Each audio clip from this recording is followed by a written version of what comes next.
भगवते वासुदेवाय नमः। तो चलिए दोस्तों, अब हम बृहस्पतिवार व्रत की कथा श्रवण करते हैं। तो बोलिए बृहस्पति भगवान की जय। प्राचीन समय की बात है। भारत में एक राजा राज्य करता था। वह बड़ा प्रतापी तथा दानी था। वह नित्य प्रति मंदिर में भगवत दर्शन करने जाता था। वह ब्राह्मण और गुरु की सेवा किया करता था। उसके द्वार से कोई भी याचक निराश होकर नहीं लौटता था। वह प्रत्येक गुरुवार को व्रत रखता एवं पूजन करता था। हर दिन गरीबों की सहायता करता था। परंतु यह सब बातें उसकी रानी को अच्छी नहीं लगती थी। वह न व्रत करती और न किसी को एक भी पैसा दान में देती थी। वह राजा को भी ऐसा करने को मना किया करती थी। एक समय की बात है कि राजा शिकार खेलने वन को चले गए। घर पर रानी और दासी थी। उस समय गुरु बृहस्पति साधु का रूप धारण कर राजा के दरवाजे पर भिक्षा मांगने आए। साधु ने रानी से भिक्षा मांगी तो वह कहने लगी, हे साधु महाराज, मैं इस दान और पुण्य से तंग आ गई हूँ। इस कार्य के लिए तो मेरे पतिदेव ही बहुत हैं। अब आप ऐसी कृपा करें कि मेरा सारा धन नष्ट हो जाए तथा मैं आराम से रह सकूं। साधु रूपी बृहस्पति देव ने कहा, हे देवी, तुम बड़ी विचित्र हो। संतान और धन से कोई दुखी नहीं होता, इसको तो सभी चाहते हैं। पापी भी पुत्र और धन की इच्छा करता है। अगर तुम्हारे पास धन अधिक है तो भूखे मनुष्यों को भोजन कराओ, प्याऊ लगवाओ, ब्राह्मणों को दान दो, धर्मशालाएं बनवाओ, कुआं, तालाब, बावड़ी, बाग बगीचे आदि का निर्माण कराओ तथा निर्धनों की कुंवारी कन्याओं का विवाह कराओ, साथ ही यज्ञ आदि करो। इस प्रकार के कर्मों से आपके कुल का और आपका नाम परलोक में भी सार्थक होगा एवं तुम्हें भी स्वर्ग की प्राप्ति होगी। परंतु रानी साधु की इन बातों से खुश नहीं हुई। उसने कहा, हे साधु महाराज, मुझे ऐसे धन की आवश्यकता नहीं जिसको मैं अन्य लोगों को दान देती फिरूं तथा जिसको रखने और संभालने में ही मेरा सारा समय नष्ट हो जाए। साधु ने कहा, हे देवी, यदि तुम्हारी ऐसी ही इच्छा है तो जैसा मैं तुम्हें बताता हूँ तुम वैसा ही करना। बृहस्पतिवार के दिन घर आंगन को गोबर से लीपना, अपने केशों को पीली मिट्टी से धोना, केशों को धोते समय स्नान करना, राजा से कहना कि वह हजामत करवाएं, भोजन में मांस मदिरा खाना, कपड़े धोबी के हाथ धुलने देना। इस प्रकार 7 बृहस्पतिवार करने से तुम्हारा सारा धन नष्ट हो जाएगा। यह कहकर साधु महाराज रूपी बृहस्पति देव अंतर्धान हो गए। रानी ने साधु के कहने के अनुसार 7 बृहस्पतिवार तक वैसा ही करने का विचार किया। साधु के बताए अनुसार कार्य करते हुए केवल 3 बृहस्पतिवार ही बीते थे कि उसकी समस्त धन संपत्ति नष्ट हो गई।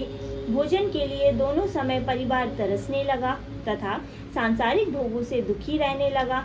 तब राजा रानी से कहने लगा कि हे रानी, तुम यहाँ पर रहो, मैं दूसरे देश को जाता हूँ, क्योंकि यहाँ पर मुझे सभी मनुष्य जानते हैं, इसीलिए मैं यहाँ पर कोई काम नहीं कर सकता। मैं अब परदेश जा रहा हूँ, वहाँ कोई काम धंधा करूँगा, शायद हमारे भाग्य बदल जाएं। ऐसा कहकर राजा परदेश चला गया।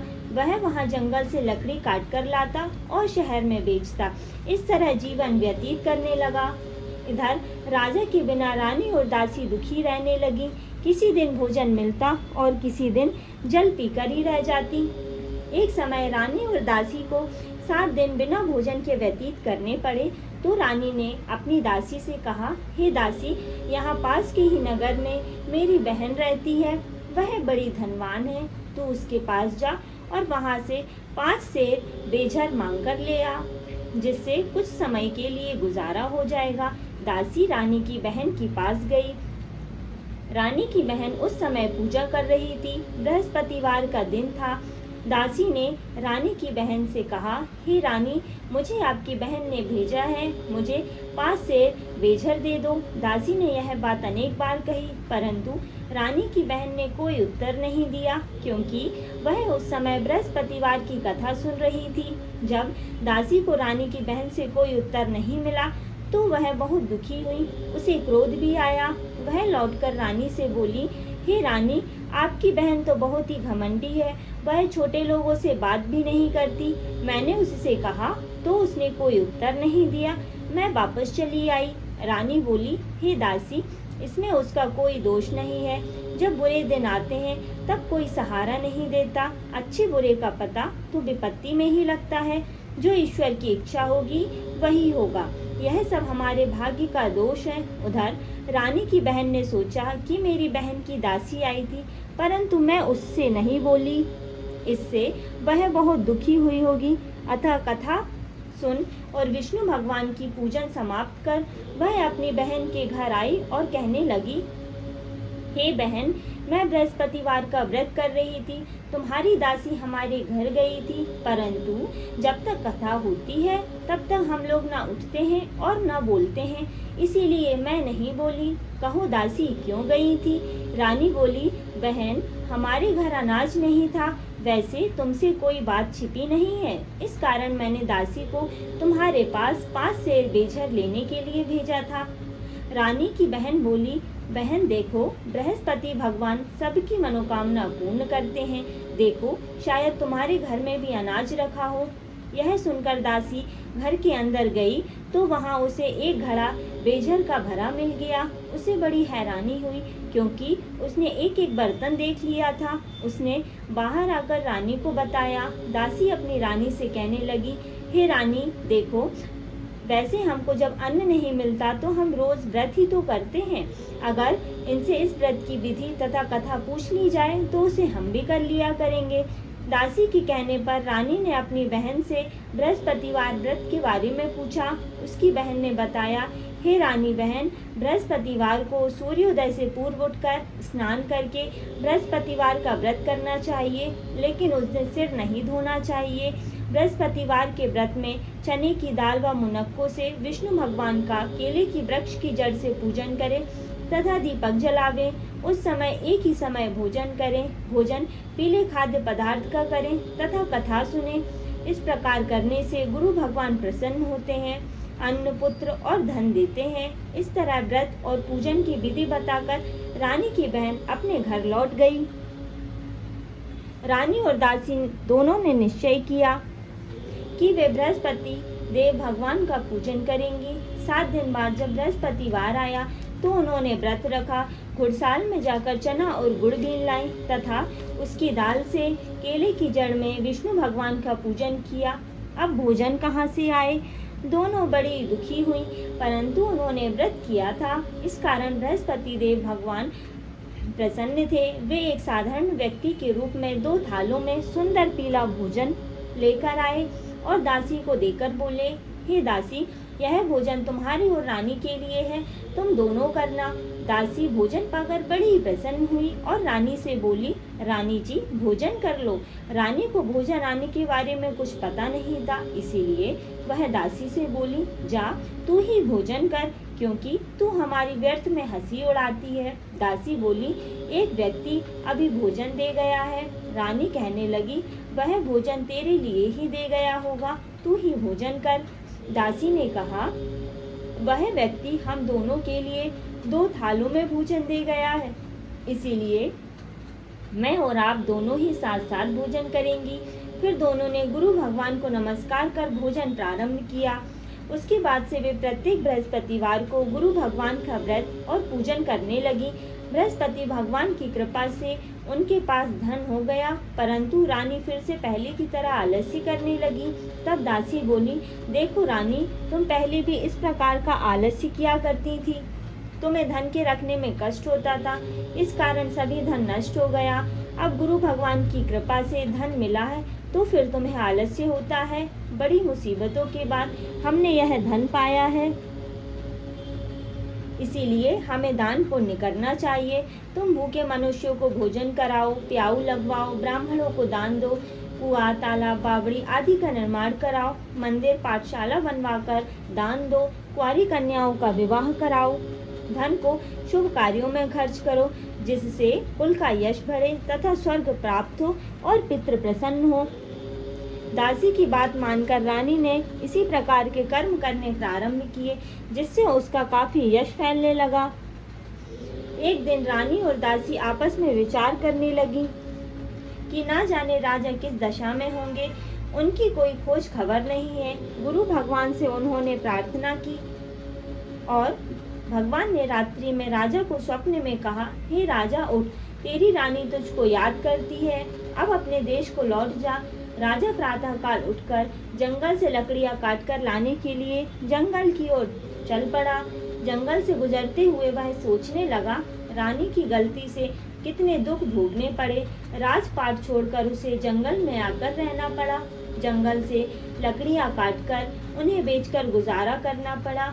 उसी समय उस जंगल में बृहस्पति देव एक साधारण रूप में साधु का रूप धारण कर आए और राजा के पास आकर बोले, हे लकड़हारे, तुम इस सुनसान जंगल में किस चिंता में बैठे हो, मुझे बतलाओ। यह सुन राजा के नेत्रों में जल भर आया और साधु की वंदना कर बोला, हे प्रभु, आप तो सब कुछ जानने वाले हैं। इतना कहकर राजा ने साधु को अपनी संपूर्ण कहानी सुना दी। महात्मा तो स्वभाव से ही दयालु होते हैं। वे राजा से बोले, हे राजन, तुम्हारी पत्नी ने बृहस्पति देव के प्रति अपराध किया था, जिसके कारण तुम्हारी यह दशा हुई। अब तुम किसी प्रकार की चिंता मत करो, भगवान तुम्हें पहले से अधिक धन देंगे। देखो, तुम्हारी पत्नी ने बृहस्पतिवार का व्रत करना प्रारंभ कर दिया है। अब तुम भी बृहस्पतिवार का व्रत करके चने की दाल व गुड़ और जल को लोटे में डालकर केले के पत्ते से भगवान विष्णु का पूजन करो, फिर कथा कहो या सुनो। भगवान तुम्हारी सब मनोकामना पूर्ण करेंगे।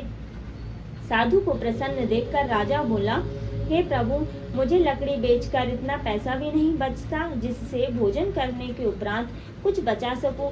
मैंने रात्रि में अपनी रानी को व्याकुल देखा है। मेरे पास कोई साधन नहीं है जिससे समाचार जान सकूं। फिर मैं बृहस्पतिवार की कौन सी कहानी कहूँ या सुनूं? मुझको तो कुछ भी मालूम नहीं है। साधु ने कहा, हे राजन, तुम किसी बात की चिंता मत करो। बृहस्पतिवार के दिन तुम रोजाना की तरह लकड़ियां लेकर शहर में जाओ। तुम्हें रोज से 2 गुना धन प्राप्त होगा, जिससे तुम भली भांति भोजन कर लोगे तथा बृहस्पति देव की पूजन का सामान भी आ जाएगा। तो बृहस्पति देव की कथा इस प्रकार है। प्राचीन काल में एक बहुत ही निर्धन ब्राह्मण था। उसकी कोई संतान नहीं थी। वह नित्य पूजा पाठ करता, परंतु उसकी स्त्री बहुत मलिनता के साथ रहती थी। वह न स्नान करती, न किसी देवता की पूजन करती। प्रातः काल उठते ही सर्वप्रथम भोजन करती, बाद में कोई अन्य कार्य करती। ब्राह्मण देवता बहुत दुखी रहते थे। पत्नी को बहुत समझाते, किंतु उसका कोई परिणाम न निकलता। भगवान की अनुकंपा से एक समय उस ब्राह्मण की पत्नी गर्भवती हुई और 10वें महीने एक सुंदर कन्या को जन्म दिया। निर्धन ब्राह्मण कन्या के जन्म से बहुत दुखी हुआ। धीरे धीरे ब्राह्मण की कन्या बड़ी होने लगी। बचपन से उस कन्या की रुचि भगवान विष्णु की पूजा में थी। वह प्रातः उठते ही स्नान आदि करके भगवान विष्णु की पूजन करने मंदिर में जाती थी। बृहस्पतिवार को व्रत करके विधिवत पूजा पाठ करती थी। पूजा पाठ के बाद वह पढ़ने के लिए पाठशाला में जाती थी। घर से चलते हुए वह मुट्ठी भर जौ साथ लेकर जाती और पाठशाला के रास्ते में थोड़े थोड़े जौ गिराती जाती थी। और जब वह पाठशाला से घर लौटती तो जौ के वह दाने सोने में बदले हुए मिलते थे। लड़की सभी सोने के दाने बीन लाती थी। एक दिन जब वह सोने के दानों को साफ कर रही थी तो उसकी माँ ने कहा, बेटी, सोने के दाने साफ करने के लिए तो सोने का सूप भी होना चाहिए। अगले दिन बृहस्पतिवार था। उसने भगवान बृहस्पति देव की पूजा करते हुए प्रार्थना की, हे भगवान, यदि मैंने आपका व्रत विधिवत किया हो तो मुझे सोने का सूप दे दो। भगवान बृहस्पति देव ने उसकी मनोकामना पूर्ण करने का वचन दिया। पाठशाला से लौटते समय उसे रास्ते में सोने का सूप पड़ा हुआ मिला। घर लौटकर सोने का सूप अपनी माँ को दिखाकर वह सोने के दाने साफ करने लगी। उसी समय नगर का राजकुमार उसके घर के पास से गुजरा। उस सुंदर लड़की को सोने के सूप में जौ साफ करते देख राजकुमार उस पर मोहित हो गया। महल में लौटकर राजकुमार ने राजा से उस लड़की से विवाह करने की इच्छा प्रकट की। तो राजा ने ब्राह्मण को महल में बुलाकर राजकुमार से उसकी लड़की के विवाह की बात कही। ब्राह्मण तैयार हो गया। धूमधाम से उस लड़की का विवाह राजकुमार से हो गया। दुल्हन बनकर ब्राह्मण की लड़की महल में चली गई। लड़की के चले जाने से ब्राह्मण फिर निर्धन हो गया। उसे कई कई दिन भोजन भी नहीं मिलता था। बहुत दुखी होकर ब्राह्मण एक दिन अपनी लड़की के पास गया। अपने पिता से निर्धनता का समाचार सुनकर उसे बहुत सा धन देकर विदा किया। इस धन से ब्राह्मण के कुछ दिन तो आराम से गुजर गए, लेकिन जल्द ही मुंह भूखे मरने की हालत हो गई। ब्राह्मण अपनी लड़की से धन लेने के लिए फिर महल में जा पहुंचा। लड़की ने पिता की बुरी हालत देखकर कहा, पिताजी, आखिर आप कब तक मुझसे यह धन लेकर जीवन यापन करते रहेंगे? आप कोई ऐसा उपाय क्यों नहीं करते जिससे आपका घर धन संपत्ति से भर जाए? ब्राह्मण ने कहा, मैंने तेरी माँ को बहुत समझा लिया, पर उसकी समझ में कुछ नहीं आता। उसका फूहड़पन नष्ट हो तो घर की निर्धनता भी दूर हो जाए। तब कुछ सोचकर लड़की ने पिता से कहा, पिताजी, आप कुछ दिनों के लिए माँ को मेरे पास छोड़ जाओ।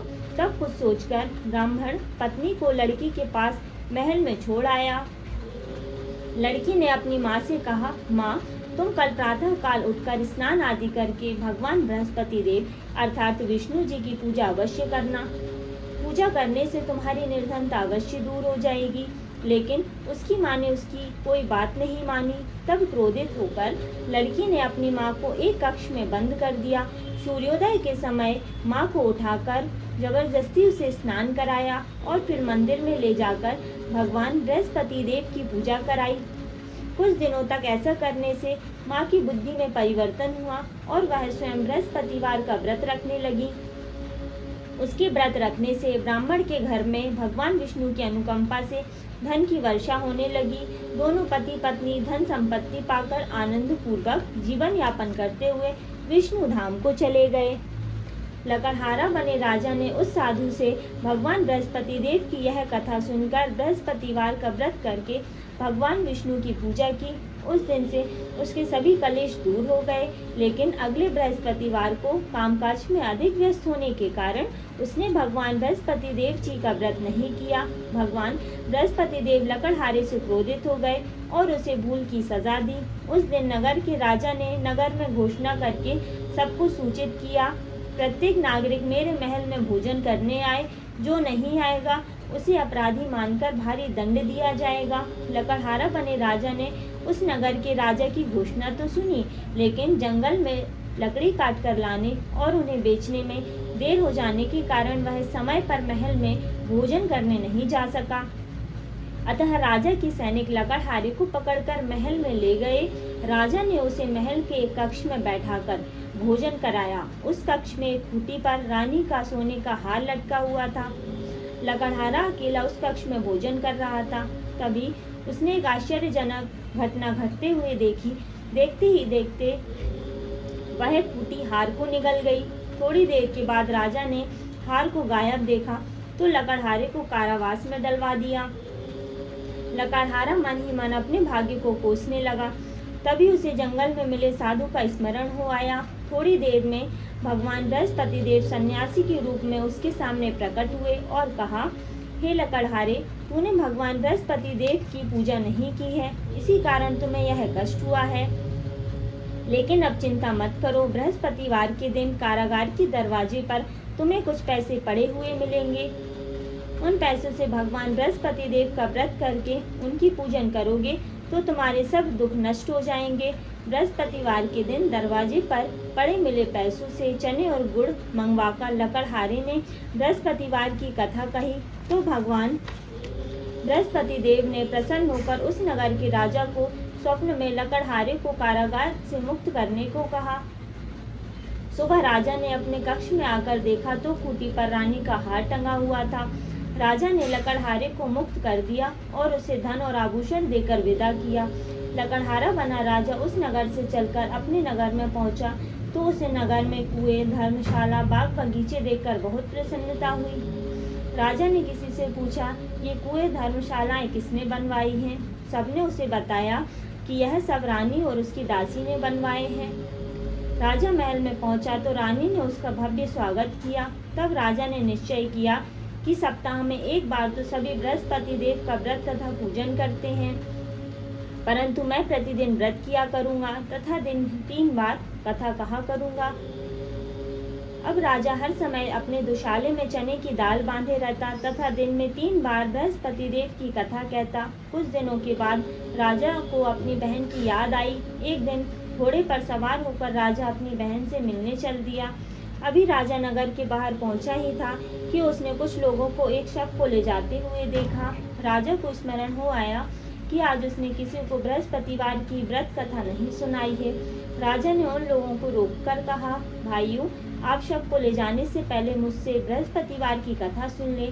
लोगों ने राजा पर क्रोधित होते हुए कहा, तुम पागल तो नहीं हो? लेकिन कुछ बड़े बूढ़े लोगों ने कहा, अच्छा भाई, साथ में चलते चलते तुम अपनी कथा भी सुना लो। राजा ने चलते हुए आधी कथा ही सुनाई थी कि शव हिलने लगा।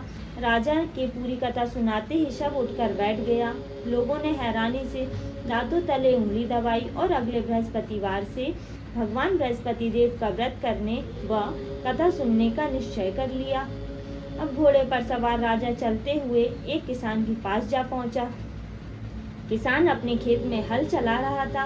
राजा ने कहा, अरे भाई, मुझसे बृहस्पतिवार की कथा सुन लो। किसान झुंझलाकर बोला, अरे भाई, देख नहीं रहे हो, जितनी देर तक तुम्हारी कथा सुनूंगा उतनी देर में तो पूरे खेत में हल चला लूंगा। राजा निराश होकर चलने लगा। तभी किसान की बैल लड़खड़ाकर जमीन पर जा गिरे। किसान के पेट में भी जोरों का दर्द होने लगा।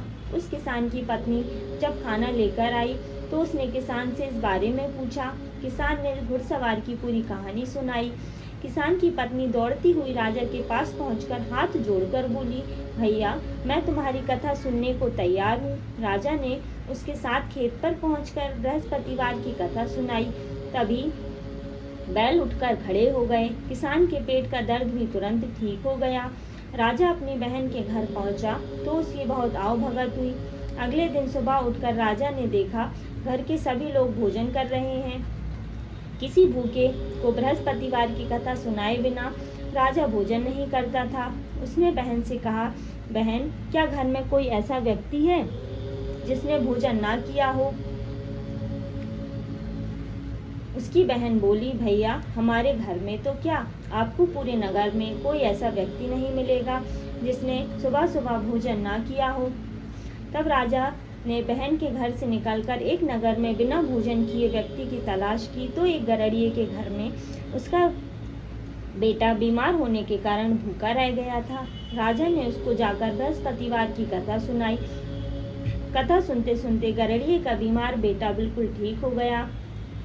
सबने राजा की बहुत प्रशंसा की। एक दिन राजा ने अपनी बहन से कहा, बहन, अब हम अपने घर जाना चाहते हैं, तुम भी हमारे साथ चलो, कुछ दिन वहां रहकर लौट आना। राजा की बहन ने अपनी सास से पूछा तो सास ने ताने देते हुए कहा, बहू, मायके जाना हो तो अकेली जाना, मेरे पोतों को मत लेके जाना, तुम्हारे भाई की कोई संतान नहीं है, कहीं तुम्हारी भाभी मेरे पोतों पर जादू टोना ना कर दे। दूसरे कक्ष में बहन की सास की बातें सुनकर राजा दुखी मन से अकेला ही अपने घर को लौट गया। रानी ने राजा से कहा, आप तो अपनी बहन को साथ लाने की बात कहकर गए थे, फिर बहन को क्यों नहीं लाए? तब राजा ने दुखी होते हुए कहा, रानी, हम निसंतान हैं, इसीलिए कोई हमारे घर आना पसंद नहीं करता। रानी ने राजा को समझाया, हे प्राणनाथ, हमें बृहस्पति देव ने सब कुछ दिया है, वह भगवान बृहस्पति देव हमें संतान भी अवश्य देंगे। बृहस्पतिवार को विधिवत व्रत करते हुए राजा रानी ने भगवान बृहस्पति देव से संतान के लिए प्रार्थना की। कुछ दिनों के बाद उन्होंने स्वप्न में दर्शन देते हुए कहा, हे राजन, तेरी मनोकामना अवश्य पूर्ण होगी। एक सप्ताह बाद ही रानी गर्भवती हुई और 10वें महीने रानी ने एक सुंदर पुत्र को जन्म दिया। राजा रानी जीवन पर्यंत बृहस्पतिवार का व्रत करते रहे। उनके घर में धन की वर्षा होती रही। इस तरह आनंद पूर्वक जीवन यापन करते हुए राजा रानी भगवान बृहस्पति देव की अनुकंपा से मोक्ष को प्राप्त करके सीधे बैकुंठ धाम पहुंच गए। बृहस्पतिवार को विधिवत व्रत करके जो स्त्री पुरुष भगवान विष्णु की पूजन करते हैं, भगवान उनकी सभी मनोकामना पूर्ण करते हैं। तो बोलिए विष्णु भगवान की जय।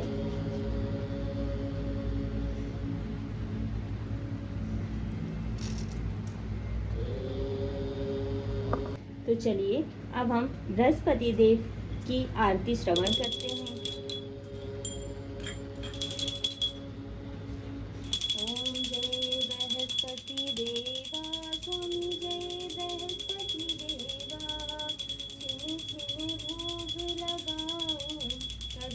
फल मेवा।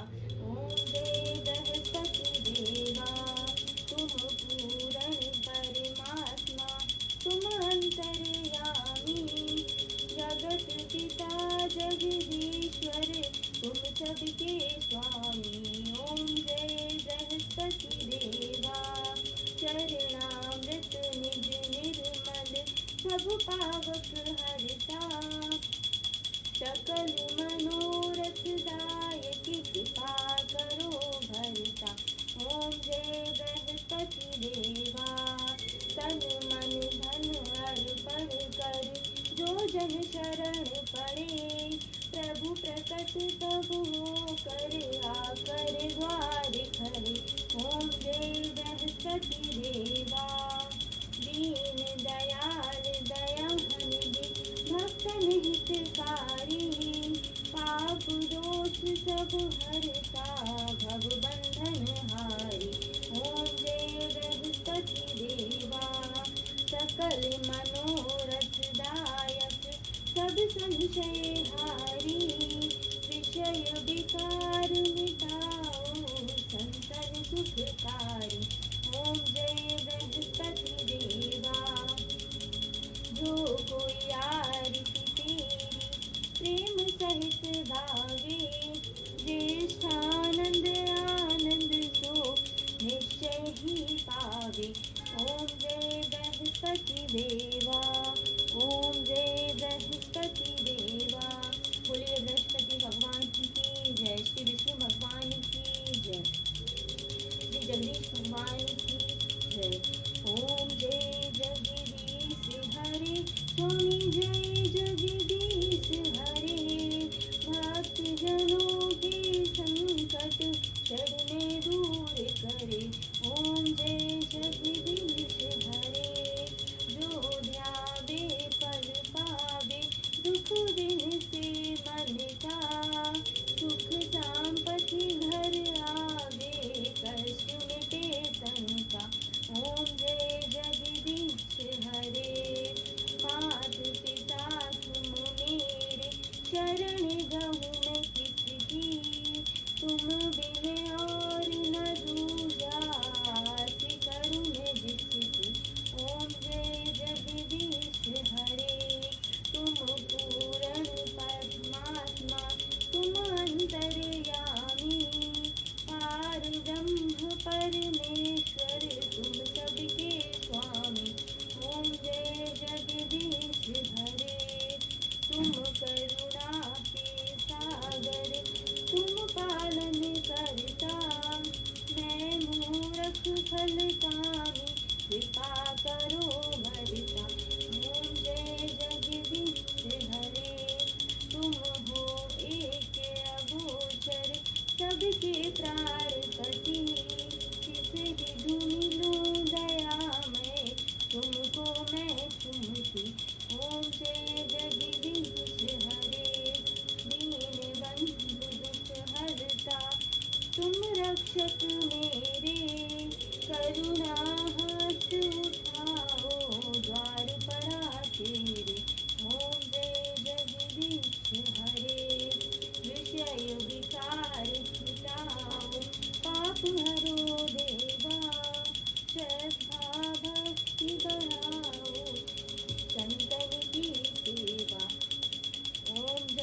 हरे राम राम राम हरे हरे, हरे कृष्णा हरे कृष्णा।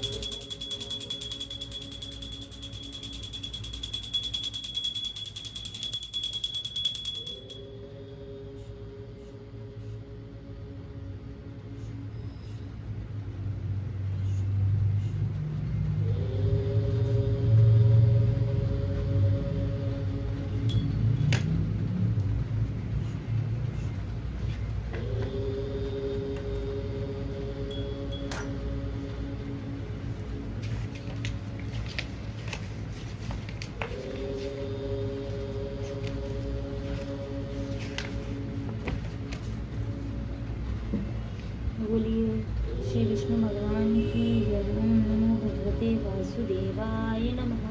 ओम नमो भगवते वासुदेवाय नमः। ओम नमो भगवते वासुदेवाय नमः।